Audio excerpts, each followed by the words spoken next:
And still I rise, Madam Speaker. I rise today with a heavy heart. And I say this because of the topic that I will share with persons based on a personal experience that I had. I often say I rise in the spirit of Maya Angelou. I rise with the notion that I bring the gifts our ancestors gave. I'm the dream and the hope of the slave.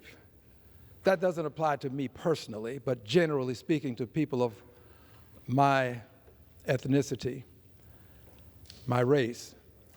And I rise today with this heavy heart because of something that has haunted me since I saw it some many weeks ago. Something that haunted me to the extent that I returned to my office after having seen it and called it to the attention of my staff. And I've had a good deal of consternation in terms of how to respond and react to what I saw. So permit me to share this vignette with you and a bit of commentary thereafter. While visiting a local facility, a store in the area, I will not announce the name of the business. I can if I have to, but I'll choose not to today. While I was there for business purposes, I saw children come in. And these children, I'm going to guesstimate, 5 to 10. They came in the main entrance. They proceeded to move over to my left, their right as they came in, and they had bags. And they went up and down each aisle in the store collecting things. They proceeded to do this all the way through the store, traversing the entirety of the store. And when they arrived at the very last aisle in the store, they walked out. There was a peace officer, or what appeared to be a peace officer, an officer in uniform, standing there as they passed. They did not go to the cashier, the cash register, the person, the clerk who was collecting funds for items that were being purchased. They did not go there. They didn't go over to the self-check area. They merely walked out of the store with bags of goods that they collected while in the store. Now let me pause for a moment and say something that's important. I'll come back to the story, the vignette. There are things that happen that cause me to pray that the person who did this was not a person of color. When I hear of these dastardly deeds, there's something within me that says, God, I hope that's not a person of color. I don't want to have it be any person. I don't want to see dastardly deeds done. But because of the history of people of African ancestry in the country and how there was a time when there was a constant drumbeat to style them as persons who were doing dastardly deeds, I relate, and I just don't want to see that done. So I always pray that it's not a person of color. Don't want it to be a person to do it at all. So in this case, I happened to see this happen, and I have to tell you, these were all children of color. Now, an Anglo person saying this would probably be called a racist by somebody. I want you to know that I saw this, I'm saying this, and I believe that they were children of African ancestry. They walked out of that store, continuing with the vignette, and they did it slowly. They casually strolled through the door, not having paid for the goods that they collected as they walked up and down each aisle in that store. My mother would call that theft. The constabulary would call that theft. I call that theft. I saw the crime committed. I went over to the officer myself and I spoke to the officer. Did you see that? And the officer responded, truthfully, he said he did. And I made an inquiry as to why the officer did not act. And the officer was very candid.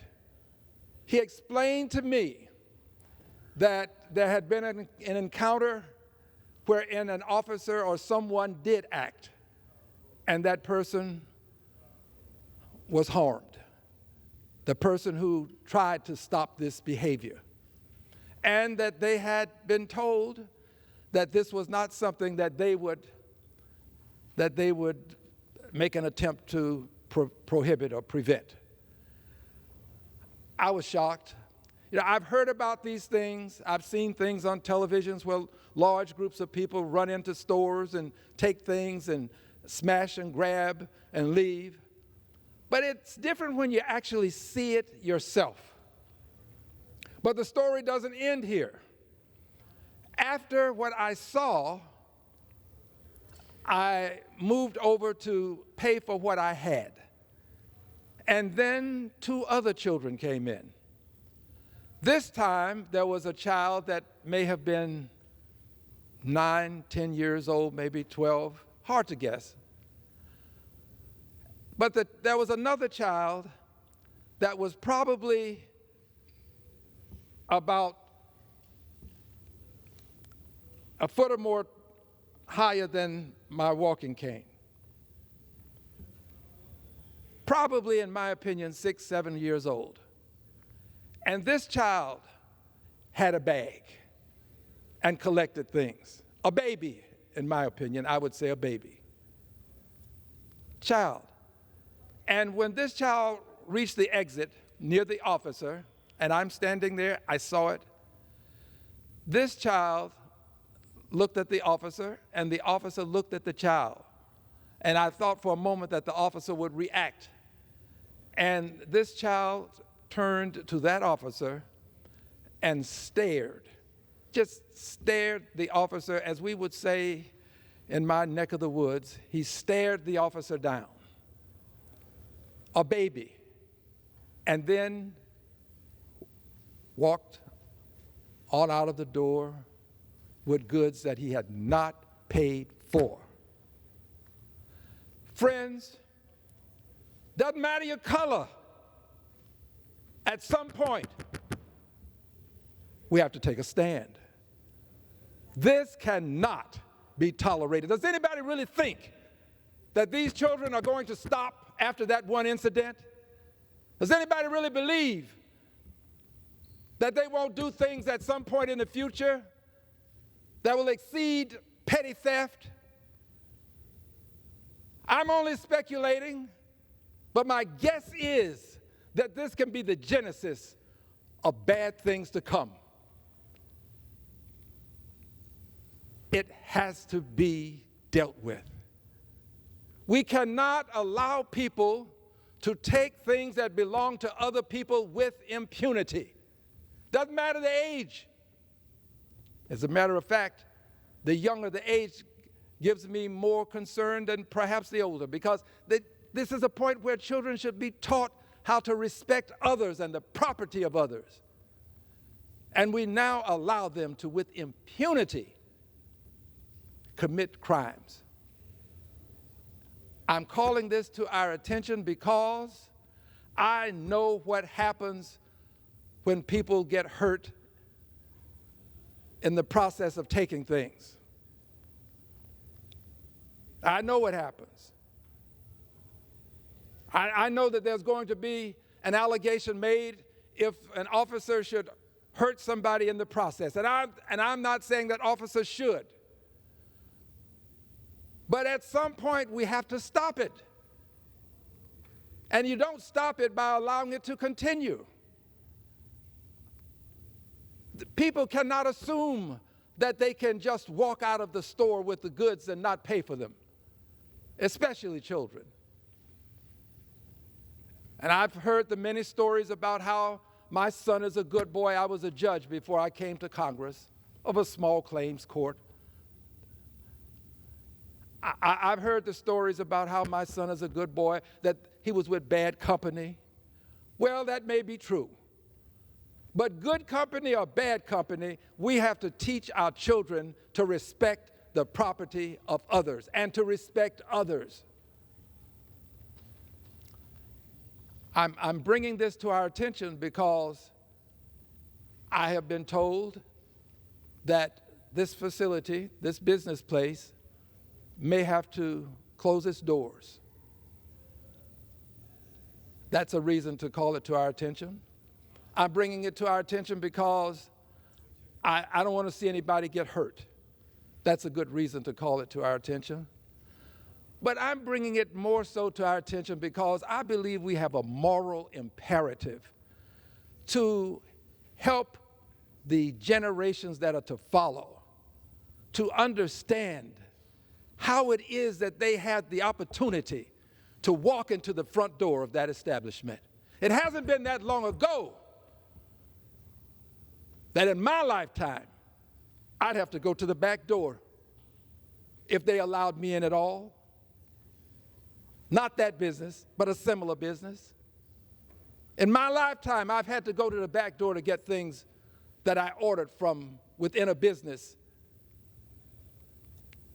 They have to understand that people have suffered so that they have these opportunities and privileges that they have, so that there's equality under the law for them, so that they're not treated as second-class citizens and prevented from going into business places, such that they're not searched before they go into business places, such that they're not followed up and down the aisles of business places. I have been followed in places when I was much younger, simply because of who I was.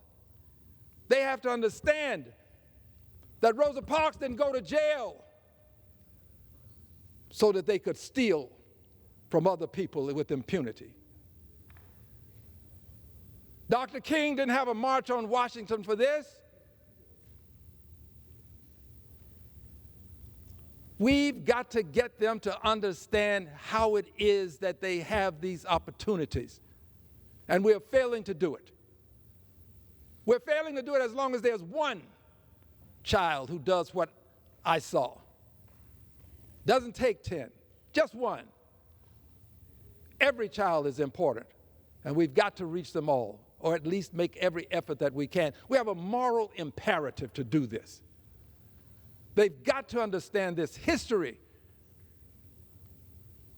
They've got to understand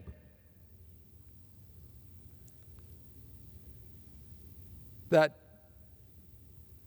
their foreparents suffered and that their lives were sacrificed so that America could be the great country it is, and so that there would be a 13th Amendment, so that there would be 14th Amendment and a 15th Amendment, end slavery, get the right to vote, equality under the law. They've got to understand. And if we're not going to do it in schools, we'll have to do it in homes. I'd prefer to see it done everywhere, to be quite honest, so that everybody understands the history and the importance of knowing who you are and how it is that you have acquired this place in society that you currently hold. We're not there yet. There's still more work to be done. We have Slavery Remembrance Day coming up in August. August 20th is Slavery Remembrance Day. There will be other things associated with our history that we will do, but we cannot allow our young generation, the youngest among us, who can comprehend, to live a life without understanding the importance of knowing who they are. So I'm going to ask persons to please become a committee of one. If you know of a child that's doing this, take it upon yourself to talk to that family or to that child. I know that there are strange things and odd things happen. Sometimes people get hurt.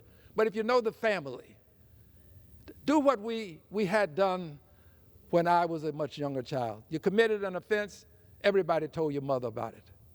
Nobody would watch a child commit a crime and not go home and call around and find out whose child it was and make sure that it was reported. We cannot do this and know that it's happening and simply go on about our business. I rise today with a heavy heart. I normally would be speaking about another topic, but this was something that has haunted me since I saw it. And as a result, I had to say what I've said. I know that somebody has been offended, but I'm sorry if I did offend you. But this cannot go unnoticed, and it cannot go without a call for change. Let's make sure that we alert the schools. Let them know what's happening. We've got to talk to people in the schools, the teachers, to get to the parents, the PTAs. I'm going to do as much as I can. I'll be a committee of one, and I ask that you become a committee of one. And yes, before I close, there are persons of other ethnicities, other races that do this as well, and we don't want them doing it. They too have a history that they ought to understand, and if they truly understand it, they wouldn't engage in this kind of behavior. So let's not allow this to happen to any child. Let's become the responsible adults who will claim all children as children in need of adult supervision at all times. And let's make a difference in the lives of these children. And still I rise in the spirit of Maya Angelou, bringing the gifts my ancestors gave, the dream and hope of the slave.